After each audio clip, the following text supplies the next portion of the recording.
A society that discards its own people and tells them that that's just the way it is? And why don't you call them what they really are? Why do you say homeless? Why do you say unhoused?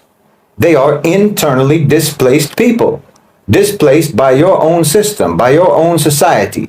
Refugees with no refuge, not by a traditional war, but by a system that functions as a form of economic war against its own population.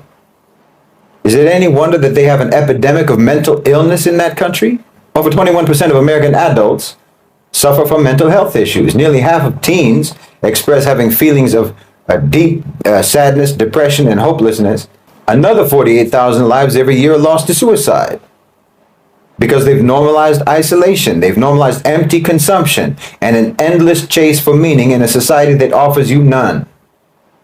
They want you to think this is natural. This isn't human nature. It's a distortion of it. This is the result of a culture that strips life of any purpose and strips society of community itself. I mean, a human being would not commit self-murder if they lived in a society that values human beings. And look at the devastation of addiction in that country. It's just another form of suicide, just slow motion. 100,000 people dying of drug overdoses in a single year. Families destroyed, communities hollowed out by opioids, fentanyl, substances that numb people from the misery around them. Is this addiction the mark of a free spirit? Or is it a symptom of lives emptied of any kind of connection? And people who've been made to feel worthless, who are seeking some kind of an escape from a reality that seems inescapable. But they want you to accept it as natural. But this is the consequence of a society that feeds on people's weakness, that profits from their suffering. I'm telling you, your own so-called civilization hates you. And you accuse me of hating America when no one could possibly hate you more than America hates you. No one can hate the American people more than the American system and the American society hates itself. What's up, YouTube family? Welcome back to my space. This is Ivan Straela. Guys, thank you so much for tuning to watch today's episode. I do not take your support for granted.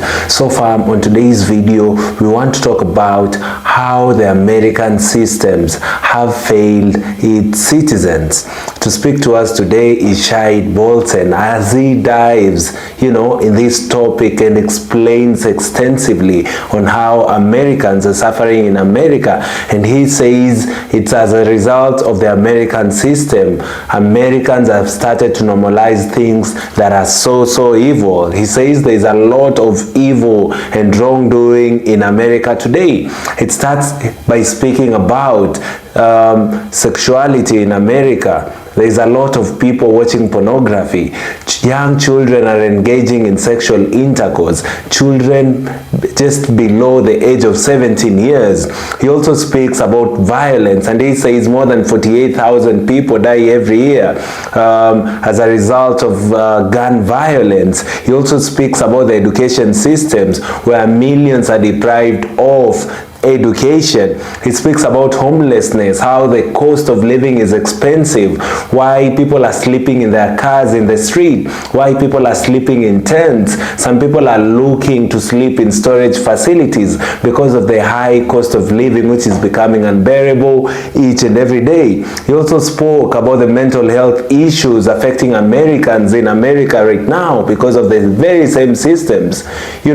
Many youths are hopeless. Many of them are depressed. There are a lot of mental illnesses in America, and there is also a lot of debt. More than 17 trillion in debt right now in America, and these are just some of the things he mentions, in the video. Guys, I want us to delve deeper because he did so well in explaining all these phenomena in this video. Guys, I want you to listen keenly. Once the video is done, we will get back and do a critical analysis about the same. Let's watch this together, family. I don't hate the West. I don't hate America. We hate evil and wrongdoing, and you should too. But they've got you thinking that you have to patriotically defend the evil and wrongdoing that your country does, even when you yourselves are really the worst victims of your own so-called civilization. That's the worst part of all this. As I've said before, the only real conspiracy theory that I believe in is the conspiracy of Shaitan, of Iblis. And he mobilizes in societies those sectors of the society according to their own agendas to serve his agenda. And his agenda is to lead as many people into hell as possible. His agenda is to try to prove that his contempt for Nabi Adam alayhi salam was justified. So he wants to prove that human beings are worthless. He wants to prove that they're contemptible. So there's another deeper reason why they want to say that America represents the freest country in the world. Think about that. Why Shaitan wants you to have that impression. Because free, theoretically, means the most natural state, the least controlled state, the least coerced, and the most organic expression of human life and of human society. American society, therefore, must represent the best representation of the true nature of human beings. That's why freedom is the key point in America's image in this grand scheme of things. Because if this is what humanity is supposed to look like when it's left free, then we're surely just as bad as Iblis thought we were. America has become the largest consumer of pornography in the world, which is an industry of degradation that reduces human beings to objects, dehumanizes relationships, and turns intimacy into a spectacle for profit. America's number one, the undisputed champion of this exploitation. Every second of every day, every second, over 30,000 Americans are viewing filthy, explicit content. And each viewing takes them another step away from the sacredness of intimacy and all the blessings that is produced by the intimacy between men and women, between a husband and a wife. America's youth are engaged in sexual activity at an earlier age than almost anywhere else, with nearly 40% of high school students having had intercourse before they even reach 17. This hookup culture isn't just tolerated, it's celebrated, it's encouraged, and it's sold to young people as if it's some kind of an achievement. You sexualize your young without ever maturing them. In their high schools, their colleges, and in your media, young people are told that commitment is a burden, that restraint is repressive, and that pleasure is the only purpose. This isn't freedom. This is engineering. Then look at what they call their alternative lifestyles, which they celebrate as kinks and fetishes and what have you. In America, nearly half of the entire population openly engages in so-called non-traditional sexual behaviors, from bondage to role play to things that I won't even say aloud. These practices are marketed and embraced as part of modern life. They transgress the limits of decency, of normality, and the media glamorizes that and makes perversion normal. They make it seem like it's even healthy. But what is this, if not the complete perversion of intimacy, of normal relationships? This isn't an organic expression of humanity, it's a corruption of it, and it's calculated. Their own surveys show that infidelity is on the rise in that country, especially among the young, with almost 1 in 5 married people admitting to cheating on their spouse. That's the ones who admit it. Infidelity isn't just a personal failure, it's a social disease, a breakdown of the very structure that holds societies together. What does that tell you about their definition of freedom? About their value of their rights? If loyalty and trust are cast aside as old-fashioned, as obstacles to satisfying individual desire, which is the prime objective, and when these desires are left unchecked, it's no surprise that their country leads the developed world in sexually transmitted diseases. Over 2.3 million cases of chlamydia, gonorrhea, and syphilis were reported in one single year. The CDC says that America accounts for 30% of gonorrhea cases worldwide. There's almost 1 million abortions each year. That's a society that views its own offspring as disposable. And again, these are pregnancies that are almost always the result of intercourse that should have never taken place. But they promote promiscuity. They discourage impulse control. They devalue intimacy and relationships, and they constantly depict the relationship between men and women as adversarial and hostile. And then when a pregnancy occurs, after a series of bad decisions and bad choices, they talk about the right to choose, when what they mean is the right to avoid the consequences of the choices that they've already made. They made women think that empowerment means being just as unaccountable as the society allows men to be. because men can walk away from women whom they impregnate, so women should be able to terminate those pregnancies. Freedom from accountability. That's what it means. Freedom from accountability for all. This is what they've brainwashed you to think. This isn't natural. It's an engineered message. But they always have seen children as disposable, seen them as burdens. Research the orphan trains if you don't know about it. Thousands of children shipped out of the cities out to the West and just distributed to anyone who wanted, child labor, to work on farms or to work in mines, or even worse. Yes, the United States, and until today, has one of the highest rates of child sexual abuse in the Western world. 1 in 5 American children will experience abuse, on average, before they ever reach adulthood. Hundreds of thousands of young girls and young boys are trafficked and exploited every single year in that country. And child protective services have been proven to act as procurers, as suppliers of children. They have a drug and alcohol-fueled culture. Binge drinking and substance abuse aren't just tolerated, they're part of the mainstream American culture. Their own statistics show, obviously, that substance abuse is strongly linked to risky, often reckless sexual behavior, which results in serious consequences like unplanned pregnancies, like STDs, and like sexual assault. But all of this is celebrated. Think about the endless shows, the endless songs and movies that glamorize promiscuity, glamorize infidelity and sexual adventure.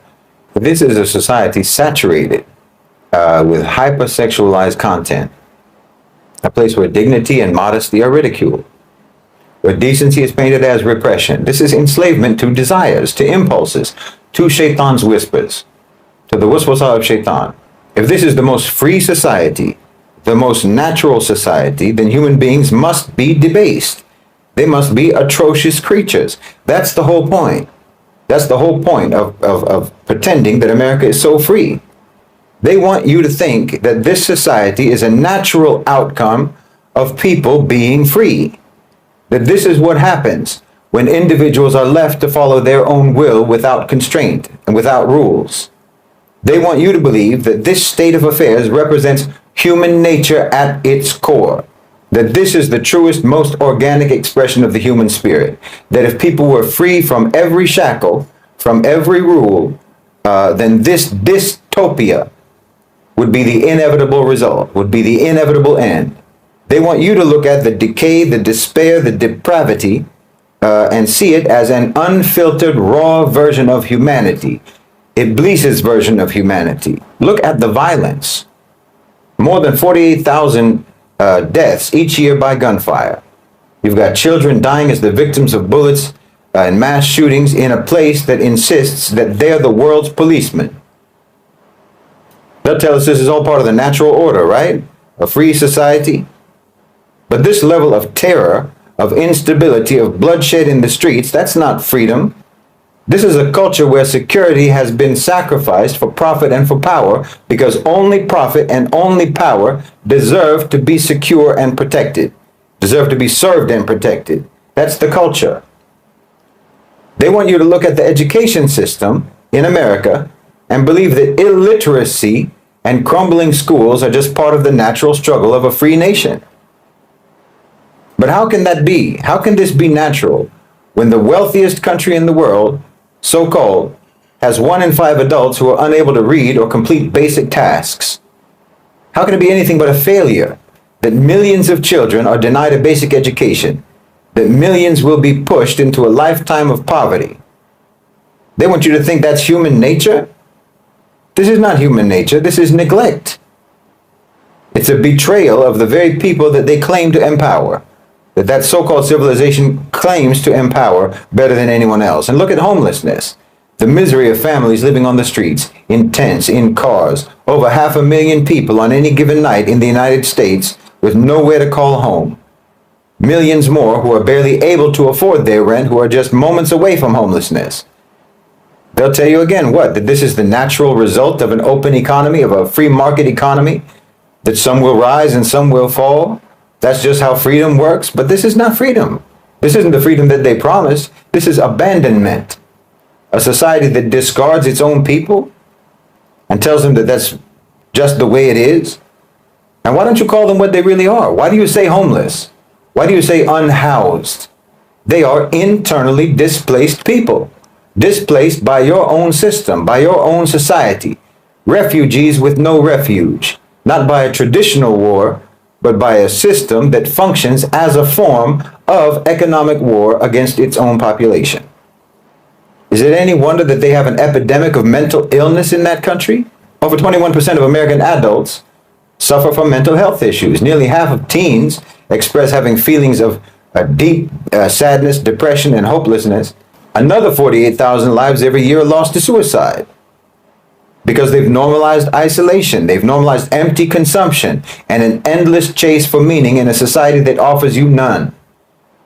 They want you to think this is natural. This isn't human nature. It's a distortion of it. This is the result of a culture that strips life of any purpose and strips society of community itself. I mean, a human being would not commit self-murder if they lived in a society that values human beings. And look at the devastation of addiction in that country. It's just another form of suicide, just slow motion. 100,000 people dying of drug overdoses in a single year. Families destroyed, communities hollowed out by opioids, fentanyl, substances that numb people from the misery around them. Is this addiction the mark of a free spirit? Or is it a symptom of lives emptied of any kind of connection and people who've been made to feel worthless, who are seeking some kind of an escape from a reality that seems inescapable? But they want you to accept it as natural. But this is the consequence of a society that feeds on people's weakness, that profits from their suffering. I'm telling you, your own so-called civilization hates you. And you accuse me of hating America when no one could possibly hate you more than America hates you. No one could hate the American people more than the American system and the American society hates itself. You put your own people in debt, buried under $17 trillion worth of debt, struggling under the weight of a system that promises prosperity but delivers poverty. 40% of Americans can't even afford any unexpected expenses. This is survival of the richest, not survival of the fittest. That's not freedom, and that's not natural.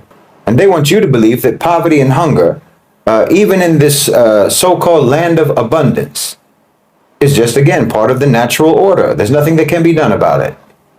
Over 37 million people who are in poverty in America, over 34 million who are food insecure, including children. Now, this isn't natural. It's an abomination. It's the product of a society that commodified everything, even the basic necessities of life, putting profit above people at every level. Most people are so misled by American propaganda about itself that they can't even process or register what they see themselves and experience in their own lives. So they actually are living in third world conditions, most of them, but they believe that they're living in the richest country in the world. No, you don't live in the richest country in the world. You have the richest individuals in the world living in your country. That's all. And you'll never be one of them. Do you know what percentage of Americans are billionaires? 0.0002%. 95% of Americans can't even make a six-figure income. There's only 800 individuals in your country, 800 individuals, and they have more wealth than the bottom 50% of the entire population. In America, infants and mothers die at rates higher than in any other developed country in the world, so-called developed. The broken infrastructure that you've got, the broken roads, the crumbling bridges, public services, that's your free market system. And you're told to be proud of it. And it's going to get worse.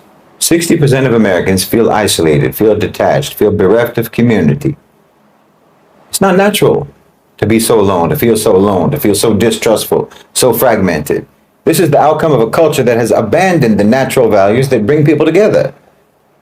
This is not the natural state of free people.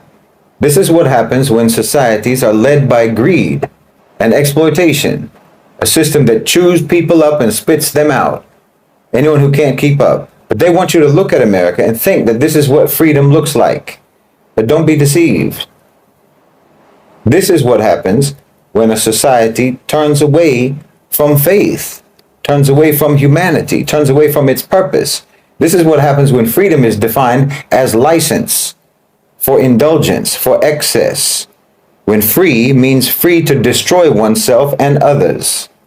It's not natural. It's unnatural. It's abnormal. And it's a highly controlled and engineered mutation. Americans and Westerners more broadly have been profoundly victimized by the very so-called civilization that claims to uplift them and that they claim to be superior. They've been deprived of the psychological, emotional, intellectual, and spiritual tools necessary to understand, to articulate, and to confront their own reality.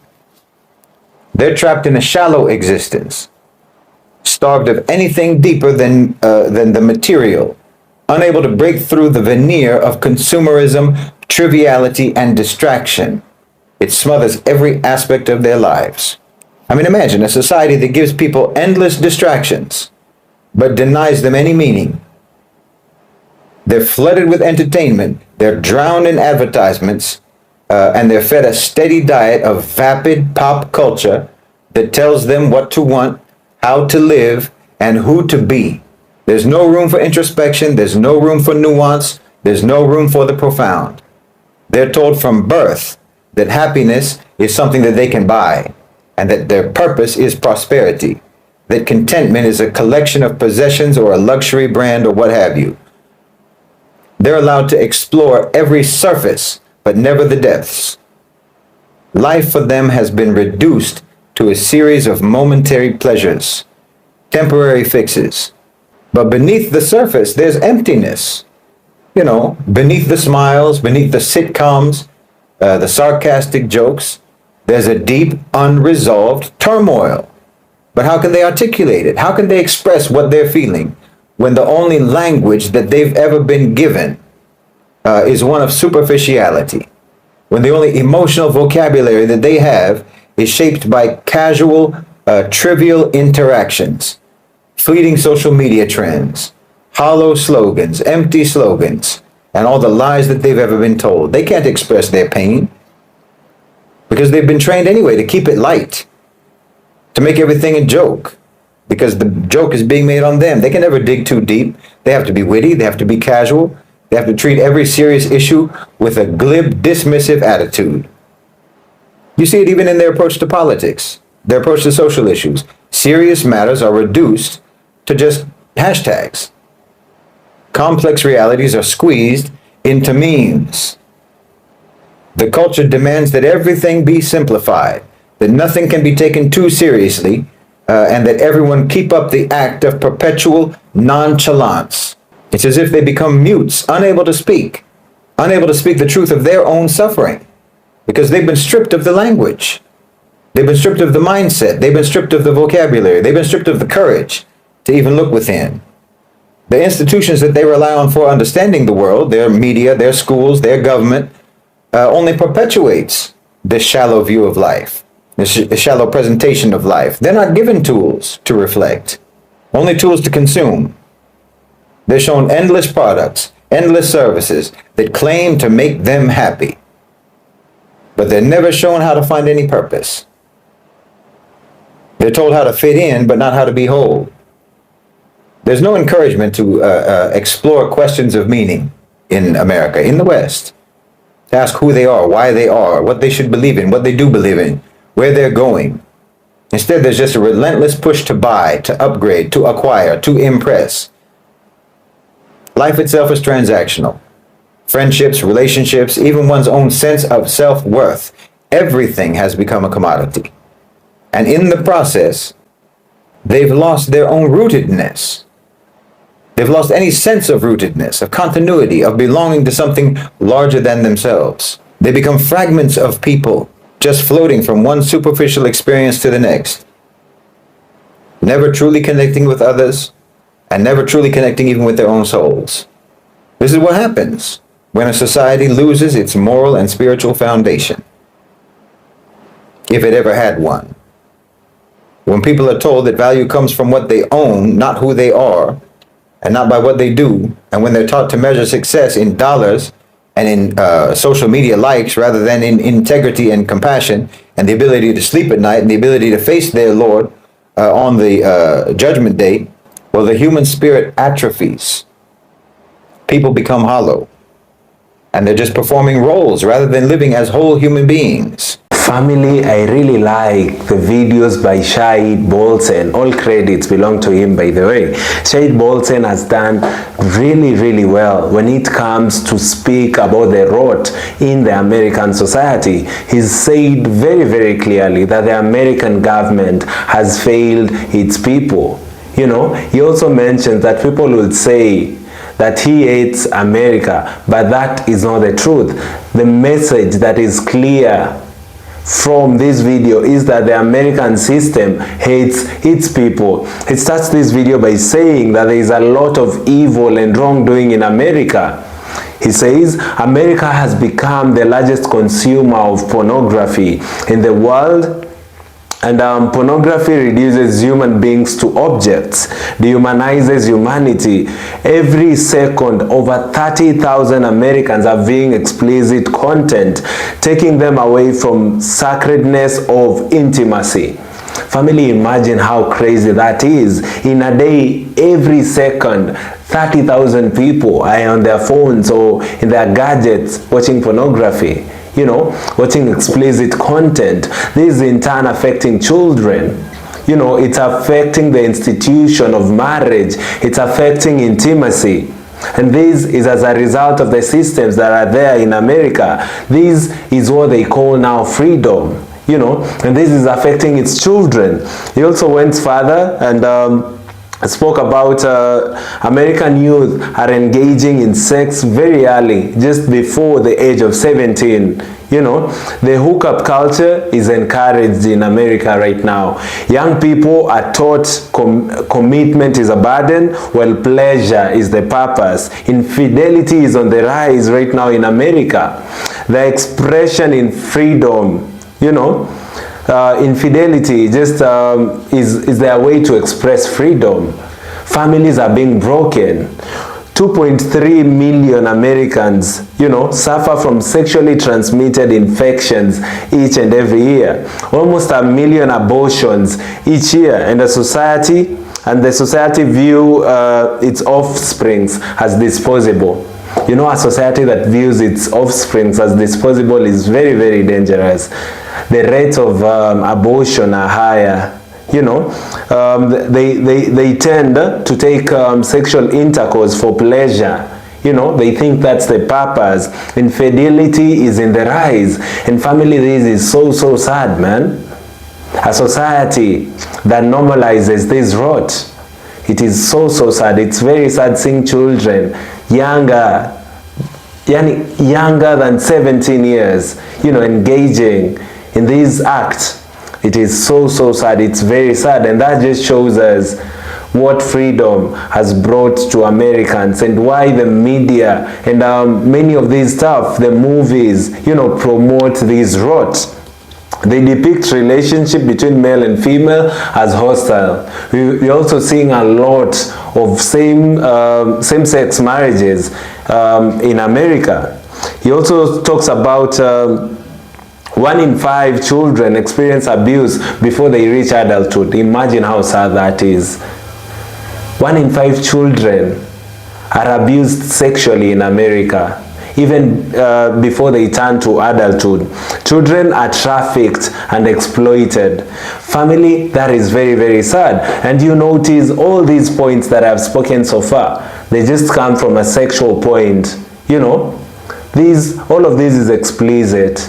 The explicit content that children watch in America, infidelity in marriages, abortion, you know, for most of the people. Family, this is sad, and God is not happy in the process, you know. And many a times people say that this has caused the downfall that America is facing or yet to face. We are seeing a lot of chaos right now in America. This could be the punishment, you know, of all these wrongdoings we are seeing, especially with the systems in America. The other thing that Shahid Bolsen speaks about is violence in America, and he said another 48,000 people die every year by gunfire. Those are crazy numbers. Those are crazy numbers. And most of the people who die in the gun violence are black people, to be specific. Most of them are being stereotyped to be gang members. We see police officers, you know, murder young black men and women in cold blood. You know, from the late 90s, the stories of black people have been so many. I remember an incident of Amadou Diallo in 1999, a young man who was just walking free in the street, you know, just going about his errands, wants to look for supper, going out for shopping, sorry. He was only going out for shopping. He did nothing wrong, man. Amadou Diallo was an innocent man. These are now but statistics. And he says that security has been sacrificed for profit and for power. You know, they do not care. The American system, its president, its leadership, the Congress doesn't care. They could have handled this issue a long time ago. We still see a lot of gun violence in America, and this is so sad, man. He also speaks about education. He says that millions are deprived from education. Education right now is not a must for each and every children. When you go to some schools, when you go to schools in black communities, you'll notice that they do not get the exact level of education. They do not get the exact standard, you know, of learning with the white counterparts' education. He says that education right now in America has been deprived to millions, you know, of children. And then he went about and spoke about homelessness. Remember, these all are problems that have been caused by the systems in place, by the governmentship in place in America. Homelessness right now is a thing. When you go to the streets at night, you'll find cars parked with people sleeping inside. People cannot afford houses. You'll find people sleeping in tents. You'll find people arrested sleeping in storage units because owning a home right now in America or paying rent is very expensive. You know, with a little constant wages that people can actually be paid. It's becoming crazy and crazy as the days goes by. He says people are sleeping in tents, in cars, over 500,000 people with nowhere to call home. Millions not able to pay for rent and are close, you know, to homelessness. They are close to going to the street because these prices are so high. Not everyone will be able to afford housing. Things that the government could standardize and subsidize to ensure that everyone can be able to achieve them. You know, making cost of commodities cheaper. The systems are failing Americans so much, and this video really saddened me, and I thought that it should actually do it. You know, when you look at the immorality right now in America to children, you know, when you look at the violence, education systems, when now we talk about homelessness, that just shows you how the systems are failing its people. Then the other thing he tackles is mental health issues. Most of Americans are actually fighting mental health illnesses. You know, nearly half of teens have a feeling of depression and hopelessness. 48,000 and above, you know, lives lost as a result of suicide. People are living lonely lives. People are depressed in their homes. There are no opportunities for them. You know, when unemployment is high, mental health is going up each and every day. Family, these are problems that the system is creating for Americans. Then there is a lot of addiction. It could be alcohol, you know, and drug and substance abuse. There is a lot of addiction because people are sorting to drugs because they have nothing to do. They are not going to work. Unemployment rates are high. You know, when we talk about housing, very high. Things are not working for Americans. He says that 100,000 people are dying of a drug overdose in a single year. You know, families are divided, families are destroyed. The other thing he speaks about is the death rate in America. The system, the government is still taking more and more debts. $1.17 trillion debt right now for the American government, and the systems are still not working. You know, if we have all this debt, why are there no employment for people? Why are the children of the country being so addicted to drugs and substance abuse? You know, why can they mitigate violence? Why could they not pump money to the police force to train them effectively?